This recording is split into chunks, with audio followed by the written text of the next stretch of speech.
Isaías 58, versículo de número 3. Quem achou, diga amém. Amém. Diz assim: por que jejuamos, dizem, e não o viste? Por que nos humilhamos e não reparaste? Contudo, no dia do seu jejum, vocês fazem o que é do agrado de vocês e exploram os seus empregados. Seu jejum termina em discussão e rixa, e em brigas e em socos brutais. Vocês não podem jejuar como fazem hoje e esperar que a sua voz seja ouvida do alto.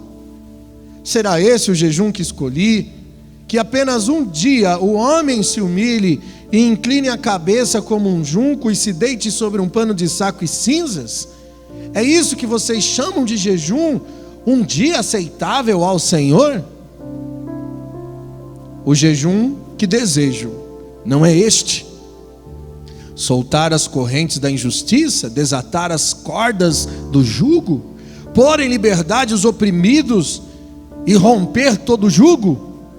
Não é partilhar a sua comida com o faminto e abrigar o pobre desamparado e vestir o nu que você encontrou e não recusar ajuda ao próximo?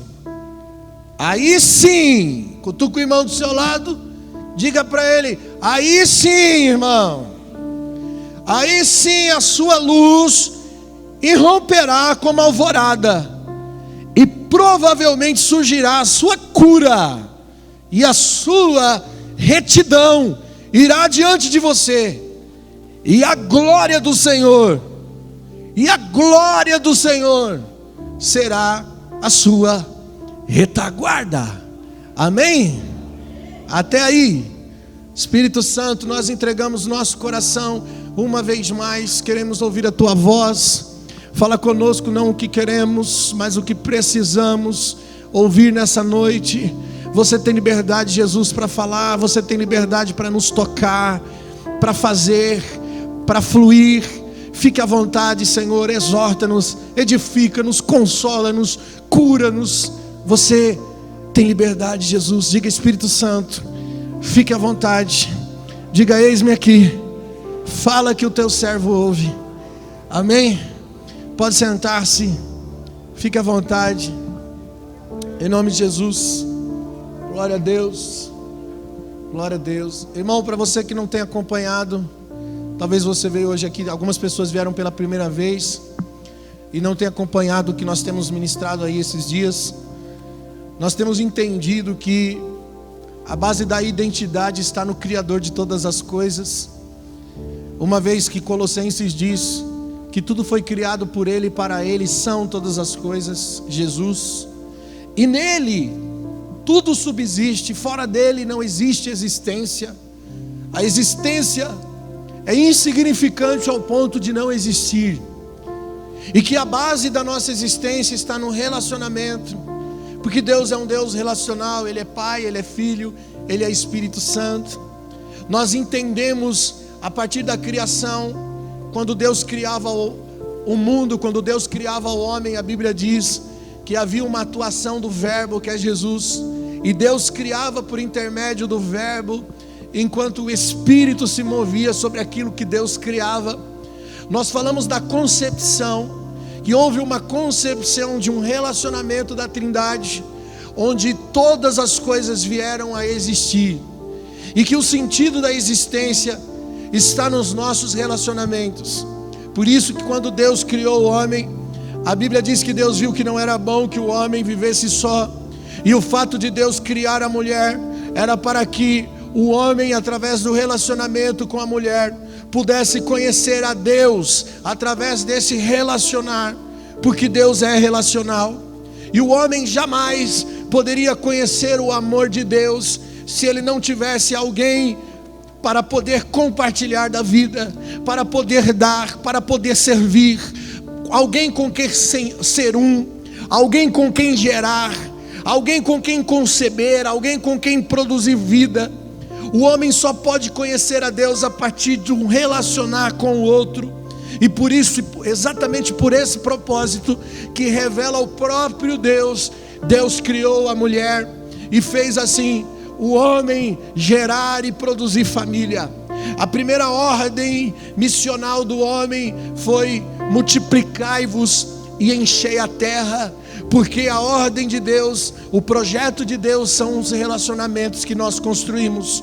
Se nós lermos as Escrituras, nós vamos perceber que desde o início até o fim, Deus trata sobre relacionamento. Nós vamos perceber que de 960 mandamentos da Bíblia, Deus resume eles em 2 mandamentos, que diz: ame a Deus acima de todas as coisas, com todo o seu entendimento, com toda a sua força. E o segundo, semelhante ao primeiro: ame o teu próximo como a ti mesmo. Esses 2 mandamentos resumem todas as leis.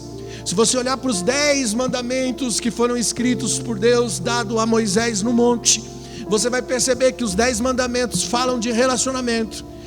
4, o primeiro mandamento fala de relacionamento com Deus. Os 6 mandamentos seguintes falam de relacionamento do homem com o próximo, do homem com o homem. Então toda a palavra de Deus, toda a Escritura está baseada em um único propósito. O sentido da existência do homem é o relacionamento com Deus e o relacionamento com o próximo. Você se descobre a partir de uma relação com Deus, e você descobre Deus a partir de uma relação com o próximo.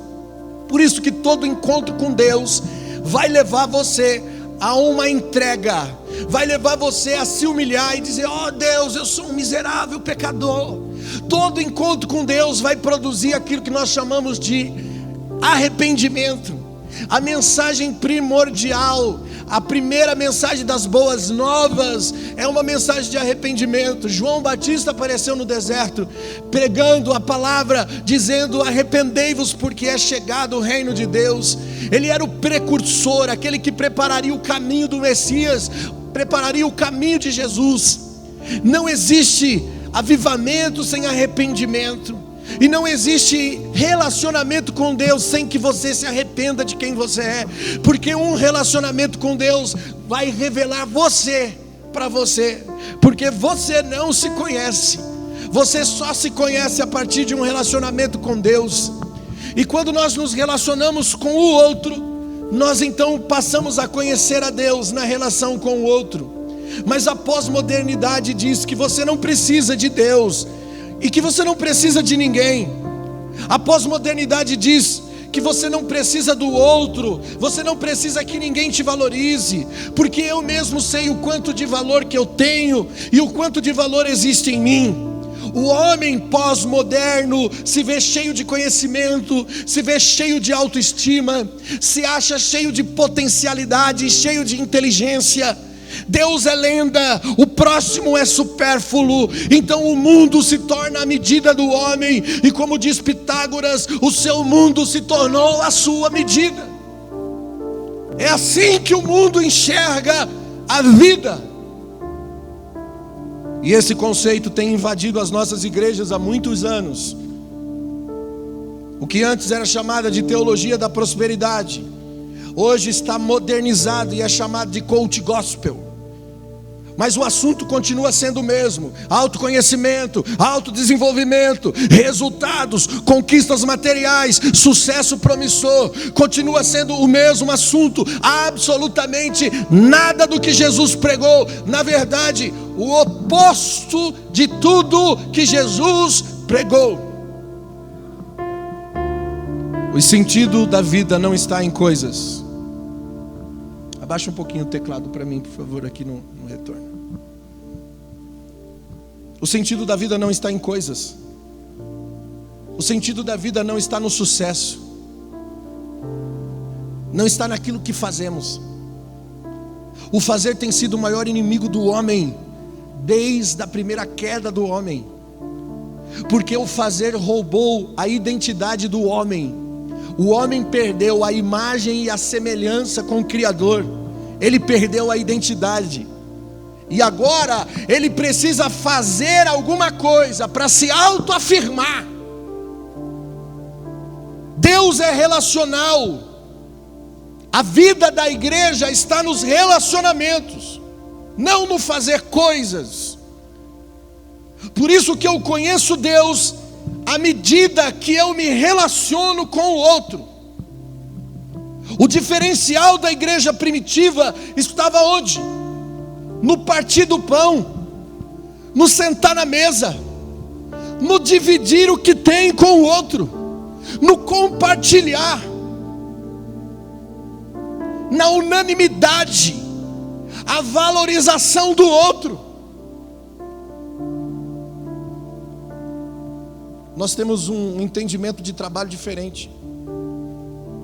Qual o sentido do trabalho para Deus? E qual é o sentido do prestar culto para Deus?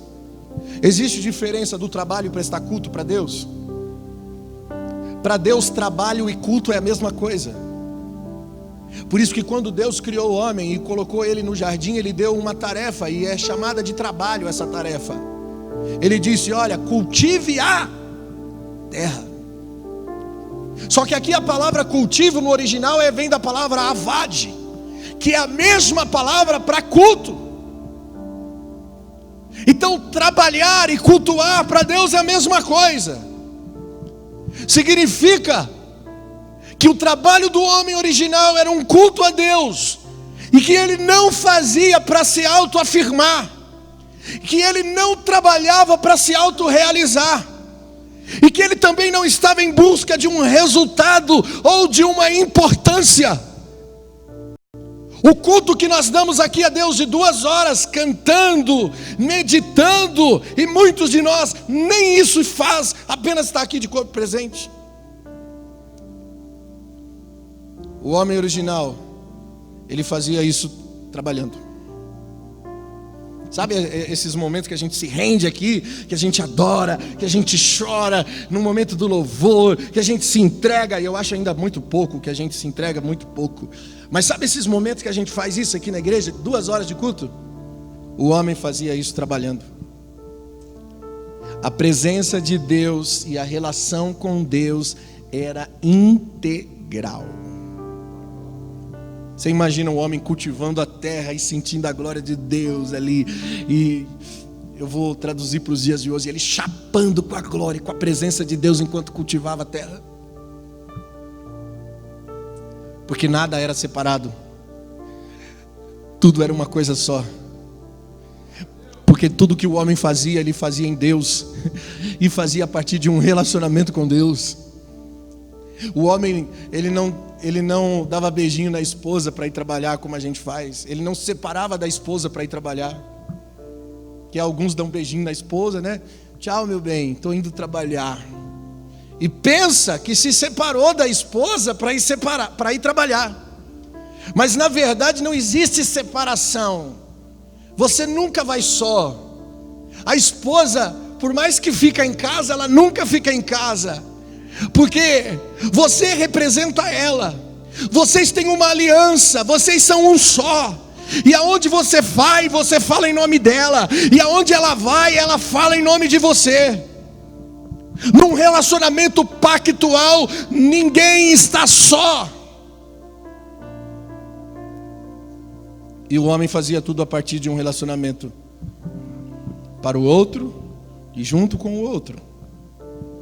E se nós entendermos isso, irmão, isso pode trazer ressignificado para a nossa vida. Porque a vida inteira a gente pensa que está ligado ao fazer. Eu nasci no berço evangélico, fui criado na igreja, já falei isso aqui para vocês. E eu fui descobrir isso, já era pastor. Já era líder de igreja.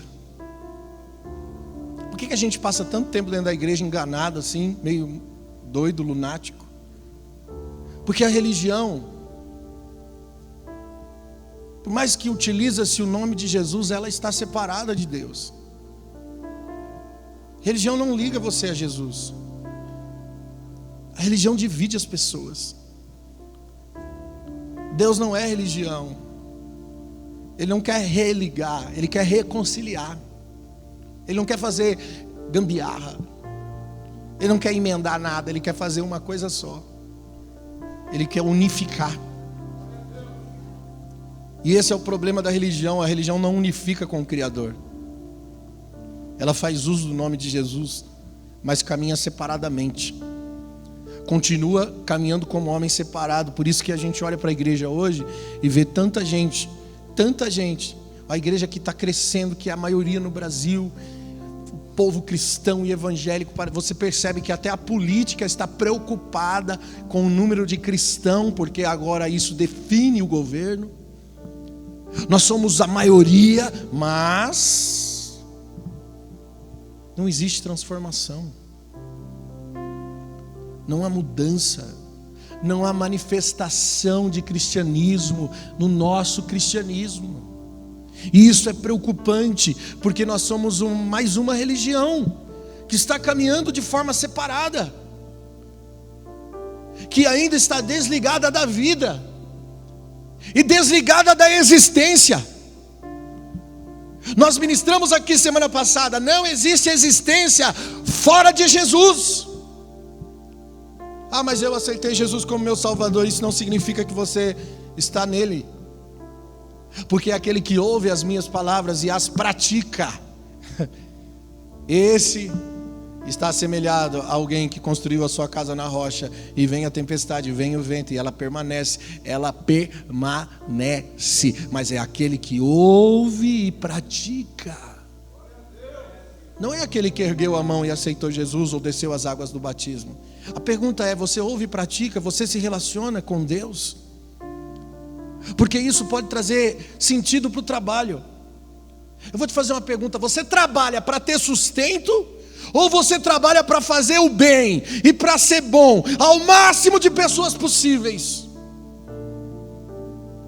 Por que tem pessoas que deprimem por causa do trabalho, entram em depressão por causa do trabalho que executa? Porque não existe sentido no trabalhar. O que traz vida no trabalho são os relacionamentos. Porque o que eu faço tem que ser apenas um meio para que eu possa me conectar com o outro. Para quê? Para abençoar o outro, para abraçar o outro, para tocar a vida do outro. Mas a nossa mentalidade separada nos leva a viver uma vida onde não existe intenção missional em nada do que fazemos. Nós não somos missionários naquilo que fazemos, porque a nossa natureza caída não é relacional. A nossa natureza caída é uma natureza operacional.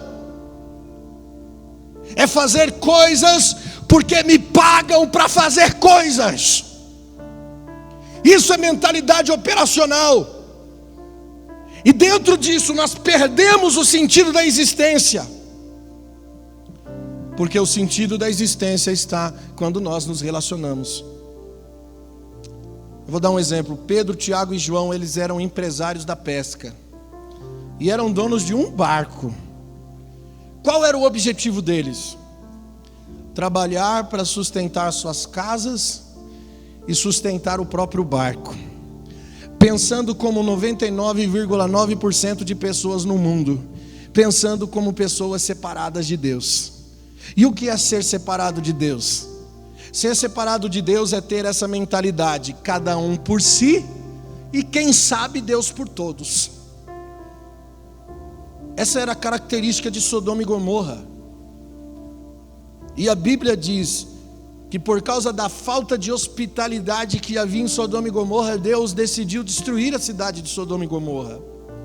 Pastor, não era prostituição, não era homossexualidade. Tudo isso está envolvido dentro de um pacote quando não se valoriza o outro. Porque um abismo chama outro abismo, e nós nos afundamos no pecado quando não compreendemos aquilo que Deus tem para nós. Mas a margem, a raiz, a iniciação de toda queda está na falta de hospitalidade, de amor ao outro. Olha o que diz Ezequiel 16:49: eis que esta foi a iniquidade de Sodoma, tua irmã, soberba, fartura de pão, ela era próspera na sua tranquilidade, teve filhos e filhas, mas nunca amparou o pobre, nunca amparou o necessitado, foram arrogantes e fizeram abominações, e por causa disso os removi dali. O lema de Sodoma era: o que é meu e o que é seu é seu. A musiquinha de Sodoma era ado, cada um no seu quadrado. Não espere do meu a favor do seu, porque o que é meu e o que é seu é seu. Essa era a mentalidade de Sodoma.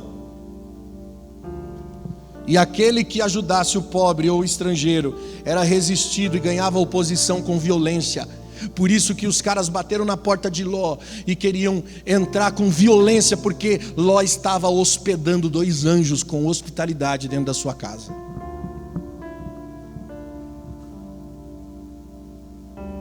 E como a Bíblia trata essa falta de hospitalidade?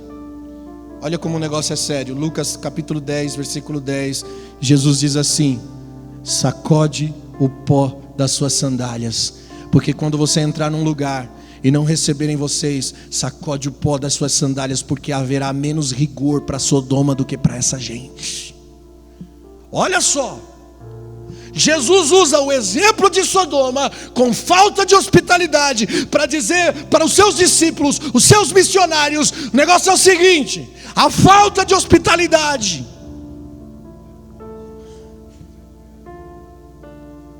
é digna de juízo. Mas é assim que o mundo moderno pensa. Sabe, irmãos, nós não podemos ser individualistas.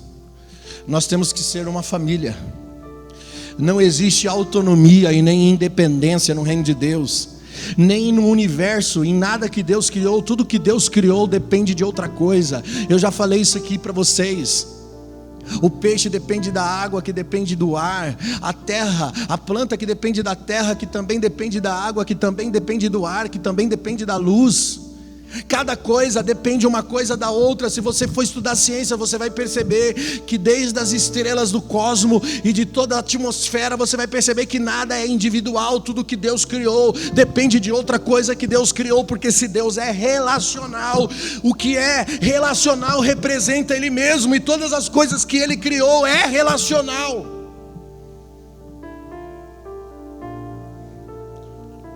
Mas como o mundo pensa? O mundo separado, o homem separado do Criador por causa do pecado, pensa como Pedro. Pedro tinha um barco, e o objetivo do barco era ele mesmo. Natureza caída que pensa de forma separada.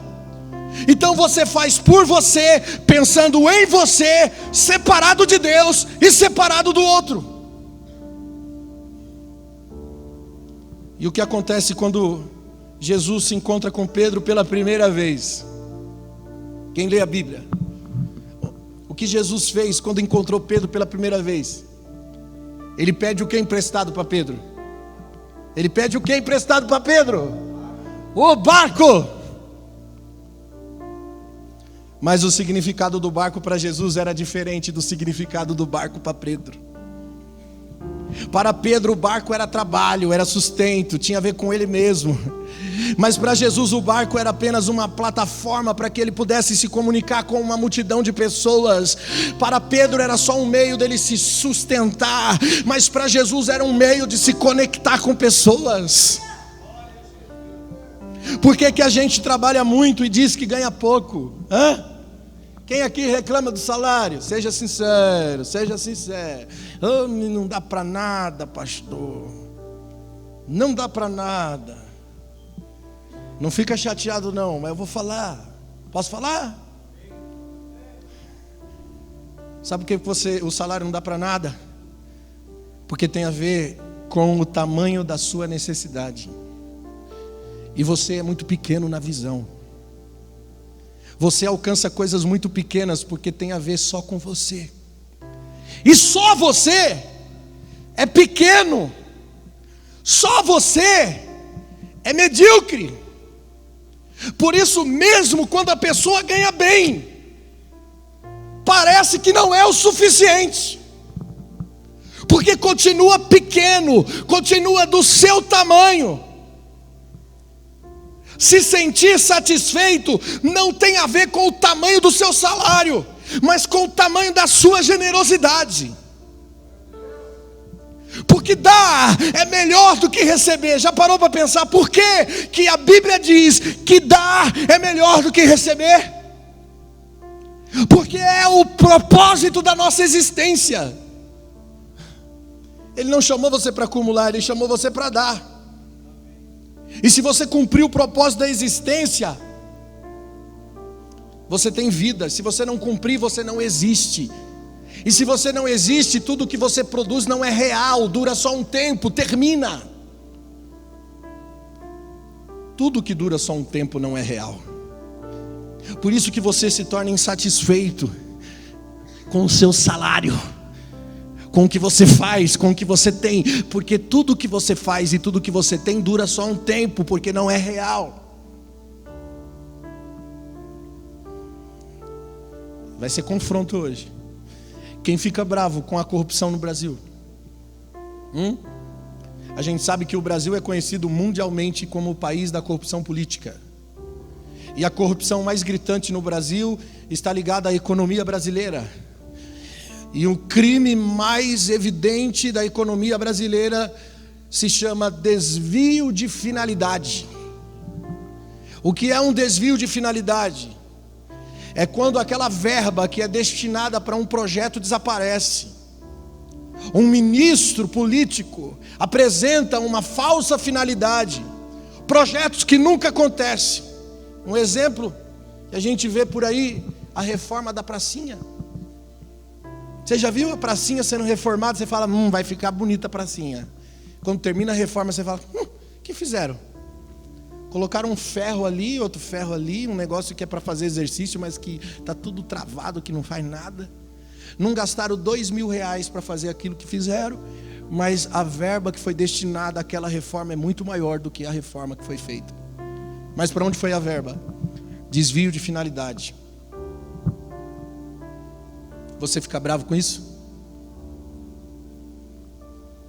A verba é destinada à cultura, é destinada à saúde, é destinada à educação, e ela sofre um desvio, uma caixa preta que abriram. Então uma chuva de escândalos veio sobre o Brasil. Você fica bravo com isso? Se for petista, não fica bravo. Estou brincando, gente. Não vai ficar bravo, pelo amor de Deus. Estou brincando, os irmãos petistas não é sangue nos olhos.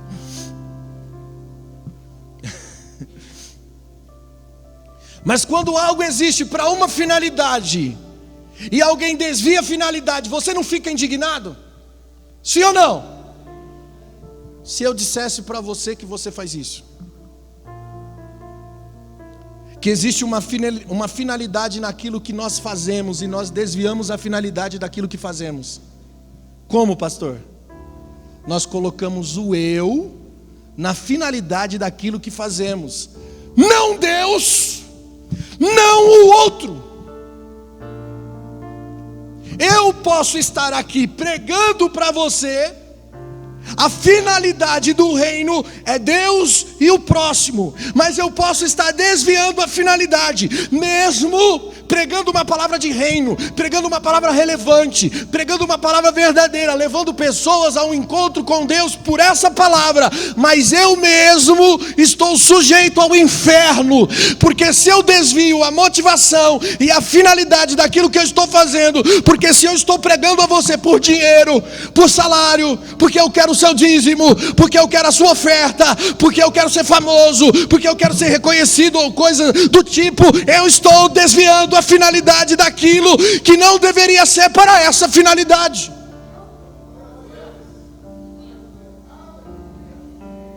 O barco de Pedro tinha a ver com Pedro, mas para Jesus tinha a ver com o outro. Por isso que Jesus, quando faz o milagre da pesca maravilhosa, que depois que ele usa o barco de Pedro, ele diz assim, vai lá, lança a rede à direita, vai lá, tu não é pescador, vai lá, você vai ver. O que aconteceu? Pesca maravilhosa. Jesus fez isso para incentivar Pedro no seu empreendimento pessoal? Não. Jesus fez aquele milagre da multiplicação dos peixes só para depois olhar nos olhos do cara e dizer: escuta aqui, cara, você não é mais pescador de peixes, você agora é pescador de homens, porque não tem a ver com você, não tem a ver com você, tem a ver com o outro.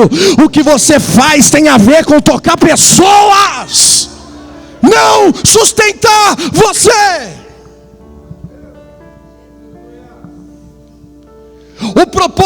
O propósito original de Deus é uma relação de Deus com o homem, e o homem se descobre, e a partir dessa relação com Eva, ele descobre sobre Deus. A partir de uma relação com o outro, ele descobre sobre Deus. É na relação com o outro que você conhece a Deus, cara. Você não conhece a Deus lendo a Bíblia. Tem muitos teólogos vazios de Deus. Conhece teoria, geografia bíblica. Conhece escatologia. Conhece grego, hebraico, aramaico, arcaico. Conhece tudo, mas não conhece sobre Deus. Porque você só pode conhecer sobre Deus quando você se relaciona com o outro. E eu vou provar para você na Bíblia. 1 João capítulo 4, versículo 10. Nisto consiste o amor. Não que nós temos amado a Deus, mas Ele ter nos amado e enviado o seu Filho para expiar os nossos pecados. Olha só o versículo 11.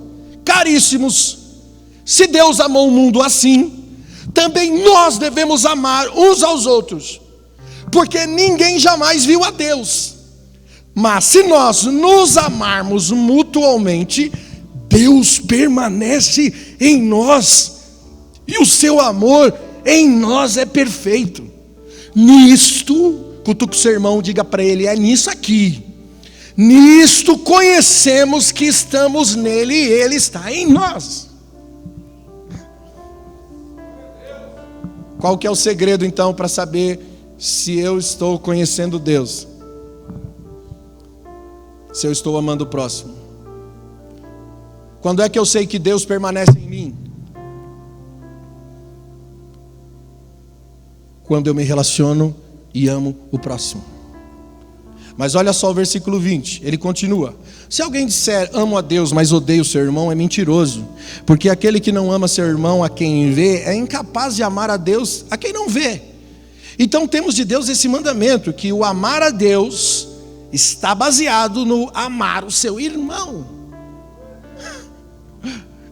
Está na Bíblia. E aí a gente vem aqui e diz: ai, Jesus, eu te amo. Mentira. Porque não ama o outro. Está entendendo, irmão? Esse cultivar da terra, da ordem de Deus para Adão, não tinha a ver com ele, mas tinha a ver com o cultivo, com o culto. Tinha a ver com o outro, porque ele trabalhava para o outro. Quando foi que Adão entendeu que faltava alguém na vida dele? Não foi só Deus que percebeu que não era bom que o homem vivesse só, o homem também percebeu que não estava legal só. Quando Deus deu a tarefa para Adão cultivar a terra, ele falou: peraí, está faltando. Está faltando alguém na minha vida. Porque o que eu estou fazendo para quem é? Qual que era a ordem missional de Deus? Multiplicai-vos e encher a terra de quê? De quê? De pessoas. Não era para acumular, era para multiplicar. Porque acumular é uma linguagem separada. Acumular tem a ver com você. Multiplicar é uma linguagem da unidade indivisível do amor de Deus, tem a ver com o outro. Por isso o homem se descobria na relação com Deus e descobria Deus na relação com o outro. Até que a serpente foi uma voz nos ouvidos dele. E olha o que o apóstolo Paulo diz em 1 Coríntios 14:10. Há muitas vozes no mundo, e nenhuma delas sem significado. O significado da voz tem a ver com a personalidade. Por isso a pergunta: o que você faz tem a ver com quem? Com que voz? O que você faz a partir de que voz? Que voz você está ouvindo? Com quem você está se relacionando? Porque a voz que você está ouvindo tem um significado, tem uma personalidade. Tudo que o homem original fazia tinha a ver com Deus e tinha a ver com o próximo. E aí Deus vinha no seu cultivo, que era para o próximo, que era para Eva. Sabe quando que é que Deus vem no seu culto? Quando o seu cultivo é para o próximo. Aí Deus vem no seu culto. Você viu Isaías 58 que nós lemos? Então, irromperá a glória do Senhor, Ele virá. Porque a gente pensa que o jejum que a gente faz a Deus é aquele de, ficar separado, um dia separado ao Senhor. E aí ele fala: mas vocês continuam em rinchas, vocês trocam socos brutais, vocês maltratam os seus empregados, depois vocês jejuam, se vestem de pano de saco e de cinza e chamam isso de adoração. Qual que é o jejum que eu escolhi? Não é o que solte as ataduras do pobre, do necessitado, do preso, que ajude-os nas suas necessidades. Não é o que estenda as mãos ao faminto. Porque se você fizer isso, então a sua cura apressadamente virá e brotará, e a glória do Senhor virá sobre você. Porque quando você se relaciona com o outro, a glória de Deus vem sobre você, você descobre sobre Deus. A voz da serpente estava condicionada a uma personalidade separada, e isso contaminou o homem, porque eles ouviram uma voz que tinha um significado de uma personalidade separada, e a partir disso nasceu o pecado, e a personalidade do homem passou a ser uma personalidade individual e separada. E agora o homem vive para si, nasce a concupiscência do desejo, então ele passa a viver debaixo das esferas da concupiscência, da carne, da soberba e do prazer do dinheiro, dos bens. Jesus foi tentado no deserto, dentro das 3 esferas da concupiscência humana, porque ele foi 100% homem, e o diabo falou: eu vou pegar ele na sua humanidade. Por isso, quando Jesus está com fome, 40 dias em jejum, o diabo oferece e diz assim: transforma a pedra em pão, mata a sua fome. Ele foi testado aonde? Na concupiscência da carne. Quando leva Jesus num alto monte e diz assim: prova que você é o Filho de Deus, te joga daqui, porque está escrito: dar a ordem aos teus anjos a teu respeito. Ele foi provado aonde? Soberba. Prova que você é o cara. Quando ele diz: te darei os reinos desse mundo, foi-me dado, dou a quem quero. Ele foi provado aonde? Riquezas, ostentação de bens. E ele permanece fiel. Jesus permanece fiel. Olha a parábola de Jesus em Lucas 12:16, irmãos. Como isso aqui é revelação. Propôs-lhe então uma parábola dizendo: o campo de um homem rico produzia com abundância. Então ele arrazoava consigo dizendo: que farei? Pois eu não tenho onde recolher os meus frutos. Disse então: farei isso: derribarei os meus celeiros, edificarei ainda outros maiores, e ali recolherei todos os meus cereais e os meus bens. Então direi à minha alma: agora, alma, você tem em depósitos muitos bens para muitos anos, então descansa, come, bebe e folga. Mas Deus lhes disse: louco! Essa noite te pedirão a sua alma. E o que você tem preparado para quem é? Para quem é o que você está fazendo? Porque aquele que ajunta tesouros para si não é rico para com Deus. Essa parábola revela o coração do homem separado de Deus. Vamos entender melhor. João capítulo 1, versículo 2. Diz assim: ele estava no princípio com Deus. Ele quem? Ele estava no princípio com Deus. Todas as coisas foram feitas por intermédio dele. Sem ele nada do que foi feito se fez.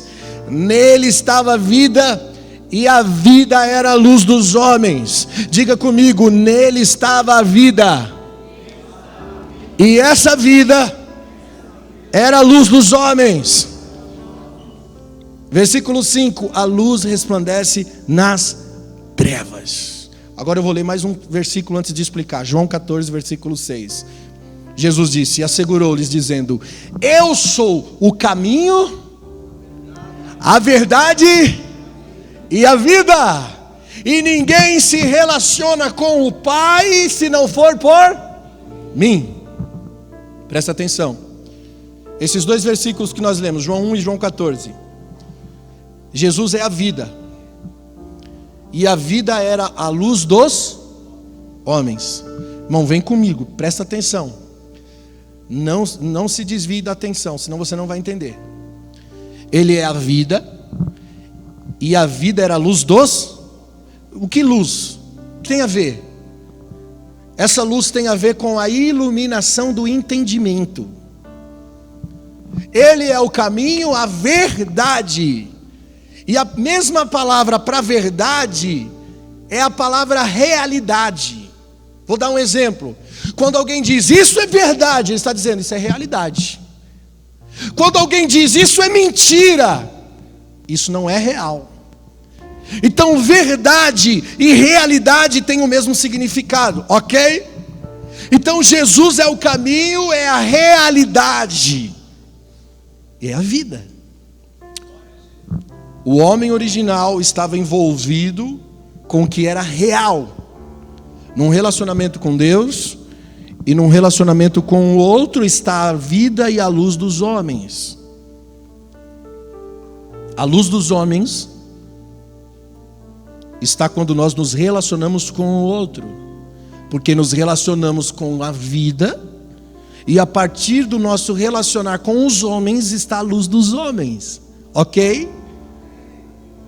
Você está entendendo? E nós vemos a verdade, que é a realidade, e o que é real a partir desse relacionamento.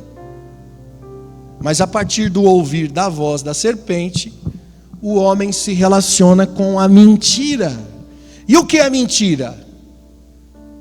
É o que não é real, é o que não existe. Você vai entender. Eu vou ler mais um texto aqui. Jesus fala com um grupo que procurava matar ele. João capítulo 8, versículo 32 e 33. Ele começa dizendo assim: e conhecerão a verdade, e a verdade vos libertará. Olha o que eles respondem. E eles disseram: somos descendentes de Abraão, nunca fomos escravos de alguém, como você pode dizer que seremos livres? Os caras queriam matar Jesus e se achavam livres. Jesus diz no versículo 34: todo aquele que vive pecando é escravo do pecado. Mas olha o 43: porque a minha linguagem não é clara para vocês, porque vocês são incapazes de ouvir o que eu digo, porque vocês pertencem ao pai de vocês, o diabo, e querem realizar o desejo dele. Ele foi homicida desde o princípio e não se apegou com a verdade, pois nele não há verdade. Quando ele mente, ele faz isso naturalmente, ele fala a própria língua, pois é mentiroso e pai da mentira. No entanto, vocês não creem em mim, porque eu digo a verdade. Olha a paulada, irmão, olha a paulada de Jesus. Você dá para entender porque tem gente que não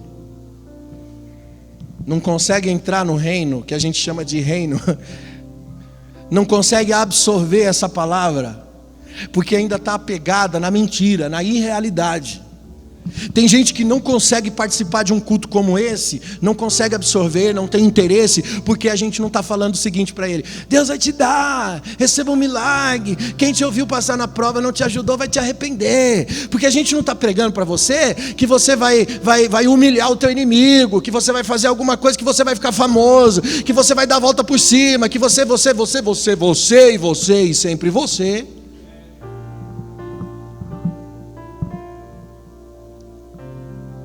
E aí diz: vocês não conseguem entender o que eu digo. Por quê? Por que vocês são incapazes de entender o que eu digo? Porque vocês pertencem ao pai de vocês. Olha como Jesus é delicado. Quem é o pai de vocês? O diabo.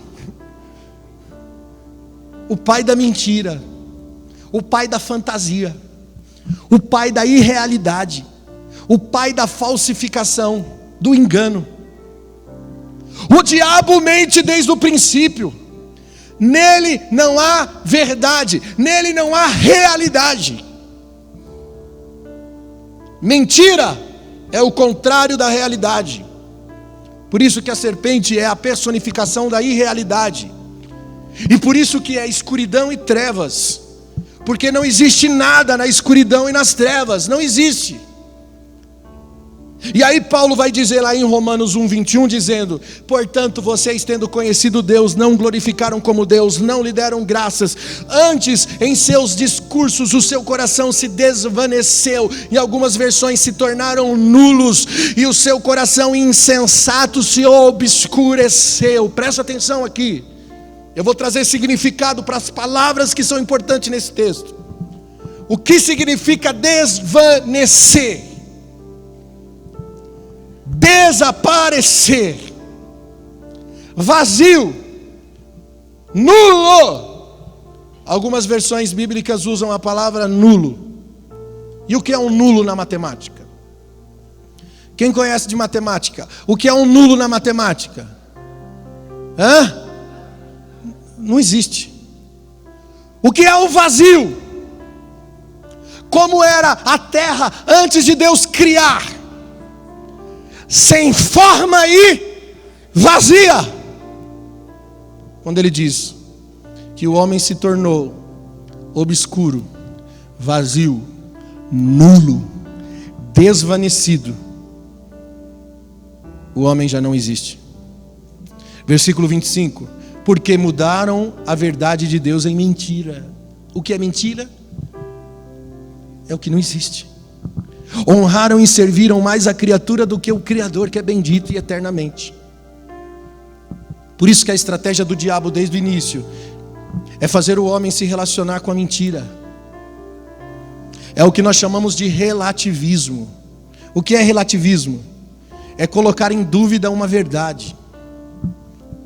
A ideia do relativismo é que cada um tem a sua própria verdade, que a verdade é do tamanho de cada um, que cada um tem a sua própria ideia e conceito sobre o que é o bem e sobre o que é o mal.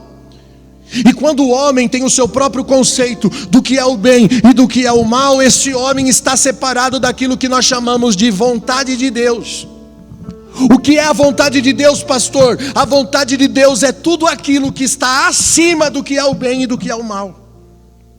Por isso, quando eu estou vivendo a vontade de Deus, eu não estou preocupado se o que eu estou fazendo é o bem ou é o mal, porque eu estou me relacionando com aquilo que está acima da vontade, acima do bem e do mal. O homem original simplesmente fluía na relação chamada vontade de Deus. Mas ele começou a se relacionar com a mentira, que colocou em dúvida no seu sistema de crença. Porque a serpente disse o quê? Certamente não morrerás. Mas certamente não morrerás, é verdade? Não. Porque verdade é o que Deus fala. E o que Deus falou sobre comer do fruto proibido? Certamente morrerás. Então qual que é a verdade? Qual que é a realidade para aquele que comeu do fruto proibido? É a morte. O homem se relaciona com a mentira, mas ele prova da realidade, ele prova da morte. Isso tirou o homem da realidade, porque o choque de realidade se tornou para ele irrealidade. E ele se torna então nulo, ele se torna desvanecido, ele se torna vazio.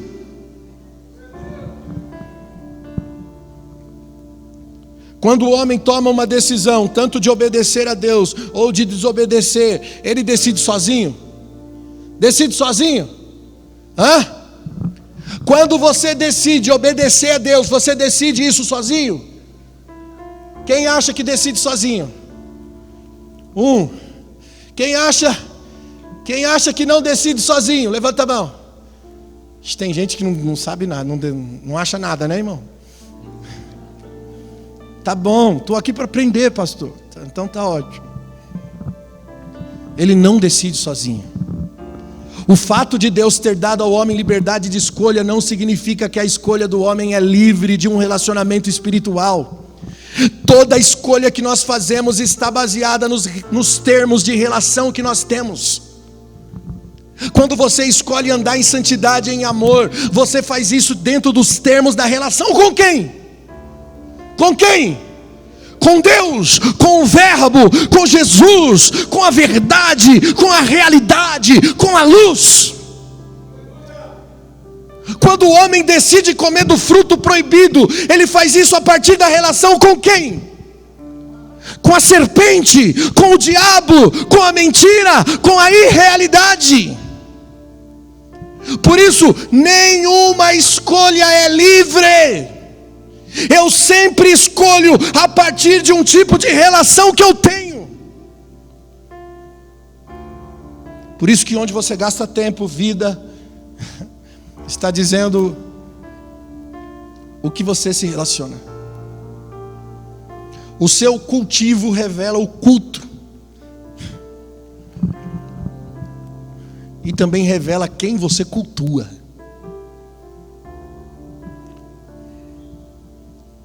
Você pode simplesmente não estar se relacionando com Deus. Olha o exemplo de Pedro em Lucas 16, quando Jesus pergunta: quem os homens lá fora estão dizendo quem eu sou? E aí alguns disseram: um é João Batista, outro é Elias, outro é um dos profetas. E aí Pedro se levanta e diz: tu és o Cristo, o Filho do Deus vivo. No versículo 17 Jesus disse: Pedro, não foi a carne nem o sangue que te revelou isso, mas foi o meu Pai. Como é que ele descobriu? Sozinho. A partir de um relacionamento com quem? Com o Pai. Aí Jesus explica o processo da sua missão. E o exemplo de Pedro se torna inverso. O mesmo que se relacionou com Deus se relaciona com o diabo. No versículo 21 Jesus explica: então convém que eu seja preso, morto pelos homens. Olha o que Pedro responde: que Deus não permita isto, Senhor. Isto não te acontecerá. Tenha dó de ti mesmo, Jesus. E olha o que Jesus diz. Voltando-se para ele, disse: afasta-te de mim, Satanás. Jesus repreende Pedro ou repreende Satanás? Jesus repreende Pedro ou repreende Satanás? Sobre tudo o que você está fazendo, a partir de que relação você está fazendo? Porque você pode estar se relacionando com Deus e daqui a alguns instantes se relacionando com o diabo. E o que você faz revela isso. Quando eu me relaciono com Deus, o que acontece? Filipenses 2,13. Porque Deus é o que opera em nós, tanto fazer quanto efetuar segundo a sua vontade. Toda relação opera uma coisa em você: a vontade e o efetuar. O querer, que dentro da relação eu quero. E quando eu quero, eu faço. Quando eu me relaciono com Deus, eu quero Deus. E a partir desse querer eu manifesto, eu faço. A base de tudo que eu quero e que faço está naquilo com que me relaciono. O que você faz é de que tipo de relação? Pensa. Por isso que é mais importante do que aquilo que nós fazemos, é entender de que tipo de relacionamento nós estamos fazendo, nós estamos construindo. Como eu posso saber, pastor, se eu estou fazendo por um relacionamento com Deus ou se eu estou fazendo por um relacionamento com a serpente? Como saber? Como diagnosticar isso? Eu vou te dar o diagnóstico. Quando você se relaciona com Deus, que é a vida, e que é a luz, que é a verdade, e que é a realidade, você faz o que faz para Deus e faz para o outro. Quando você faz por causa de um relacionamento com a serpente, que é o diabo, que é a mentira, que é a irrealidade, o seu coração é obscuro, é vazio.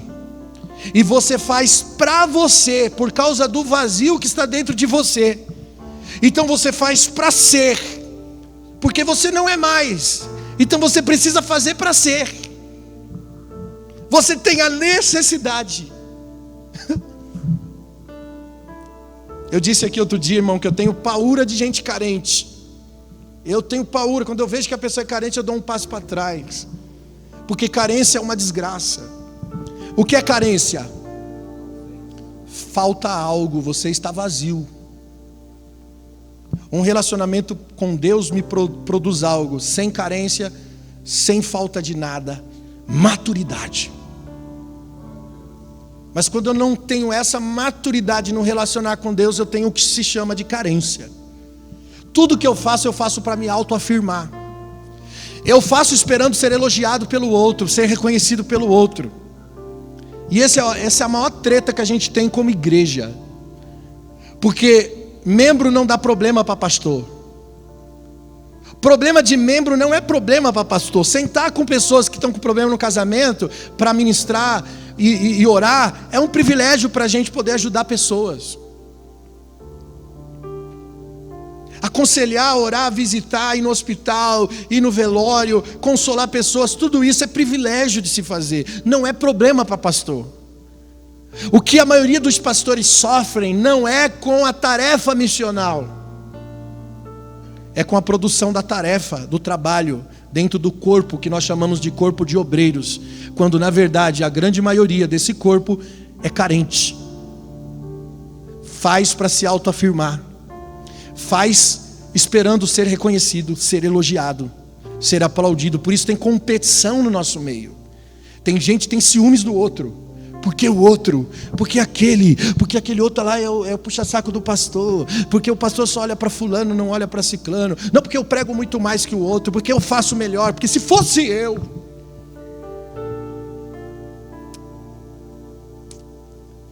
Carentes.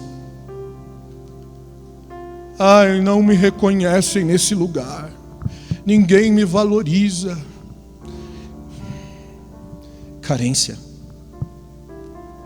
Pessoa vazia. Essas coisas são treta para a gente, irmão. Isso aqui tira o sono.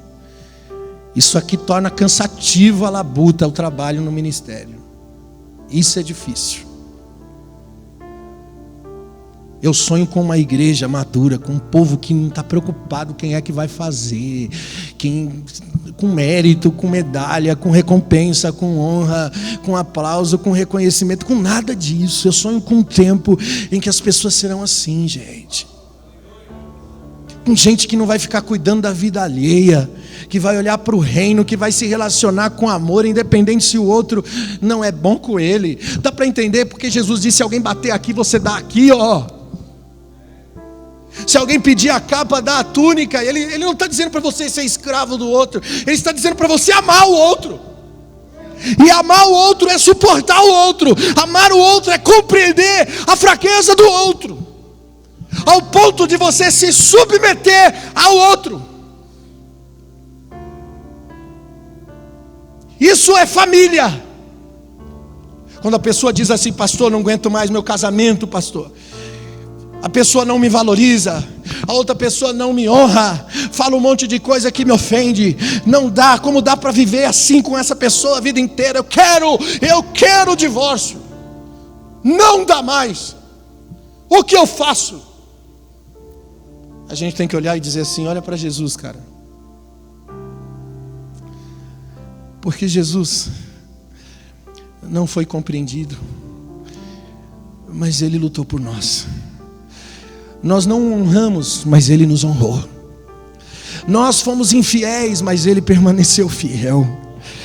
Porque Ele não faz por recompensa, Ele faz a partir de quem Ele é.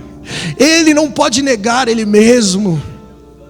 Então quer saber de uma coisa? Pare de esperar a recompensa do outro. Pare de esperar o reconhecimento do outro e faça a sua parte. Faça por você, por quem você é. Ame, mesmo sem ser correspondido. A nossa base de amor é pobre, porque a base original do amor é incondicional. É o amor que tudo suporta, o amor que nunca falha, que tudo sofre. Essa é a base original do relacionar. Eu contei uma piada outro dia na igreja, faz um tempo. Uma mulher que nunca falava mal de ninguém. E eu vou falar, crente é uma bênção para falar mal da vida dos outros, é ou não é? Vou falar para você, irmão, que tem um povo que é linguarudo, fofoqueiro. Esse povo se chama povo crente. Crente é terrível. Só Jesus para gostar de crente. E aí tinha uma irmã na igreja que ela nunca falava mal de ninguém. E os irmãozinhos falaram assim: vamos pegar essa irmã, hoje ela vai ter que falar mal de alguém. E aí sentaram com a irmã e começaram a conversar e instigando a conversa, disseram: ô irmã, o que a senhora acha do baterista? Baterista problemático, mulherengo, o que a senhora acha? Ela, não, ele é um moço de Deus, eu tenho uma obra na vida dele. E aí eles começaram a falar o nome de várias personalidades problemáticas da igreja. O que a senhora é de fulano? Não, fulano, você vai ver o que Deus vai fazer na vida de fulano. E nada, e de repente você fala: não é possível. Pelo menos do diabo essa mulher tem que falar mal do diabo. Ô irmã, o que a senhora acha do diabo? Persistente. Cara, mas nem do diabo. Nem do diabo. Sabe, essa pureza precisa voltar no nosso meio, gente. Nós precisamos repugnar tudo aquilo que nos divide, que nos separa, que nos coloca uns contra os outros, porque isso é relacionamento com a serpente. Isso rouba você da existência, rouba você da realidade, rouba você da revelação, da visão do reino e dos céus. Pelo amor de Deus, acorda, igreja, desperta tu que dormes. Dê valor às pessoas à sua volta. Valorize o seu rebanho. Escute, você tem um rebanho, você vai prestar conta. A Bíblia diz que o bom pastor vai prestar conta, o pastor vai prestar conta das suas ovelhas. Eu estava lendo esse texto, eu comecei a refutar, eu falei: Jesus, eu comecei a me sentir culpado. Eu falei: cara, mas a igreja tem muita gente, como é que eu vou prestar conta de todo mundo? Não dá, impossível me relacionar com todo mundo. Aí eu fui olhar para a igreja primitiva, porque a igreja primitiva não eram templos, não era agromeiro de pessoas, eram casas, eram relacionamentos de famílias. Aí sim, essa é a igreja original. A igreja original não são templos. A igreja original está ligada a uma mesa relacional. E aí o Senhor falou ao meu coração: sabe qual é as ovelhas que você vai prestar conta, pastor? É aquela que compõe a sua mesa. Sua esposa, seus filhos, seus empregados, se você é patrão, seu patrão, se você é funcionário, os seus parentes do quintal que você mora. Você pensa que vai prestar conta da organização? Não tem organização na Bíblia. Não tem instituição religiosa na Bíblia. A igreja, organismo, está ligado a uma mesa relacional. Não está ligado a templos. Minha responsabilidade não é você que vem aqui todos os domingos, porque a gente não tem um relacionamento, eu tenho com alguns, não com todos. Minha responsabilidade é aqueles que compõem meu dia a dia. Essa é minha igreja que eu vou prestar conta no dia do juízo de Deus. O que você faz é a partir de quem você faz. De que tipo de relacionamento você faz? Você faz para você, por você, ou você faz pelo outro? Desperta, gente. Mude isso. Transforme esse ambiente de trabalho num lugar de cultivo, de culto, de adoração. Porque você pode ser um empresário que transforma a sua empresa num ambiente de adoração a Deus por causa do seu cultivo, pela valorização do outro. Você pode transformar a sua barraquinha de cachorro quente, de churrasquinho, em um altar de adoração, porque todas as pessoas que compõem aquele ambiente, que estão diante de você, podem ser tocados pela sua gentileza, tocado pelo seu amor, pela sua fraternidade, tocado pela sua bondade, tocado pelo seu cristianismo. Esse é o cultivo do nosso culto. É o culto que Deus vem, porque é para o outro. Isso dá sentido à nossa existência. Aleluia.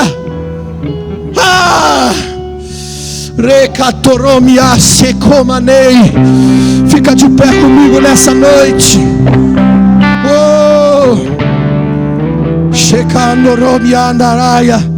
Que Deus nos liberte de todo o vazio da carência. Que Deus nos liberte, que Deus nos ajude a encontrar o sentido original, a identidade na imagem e na semelhança dEle.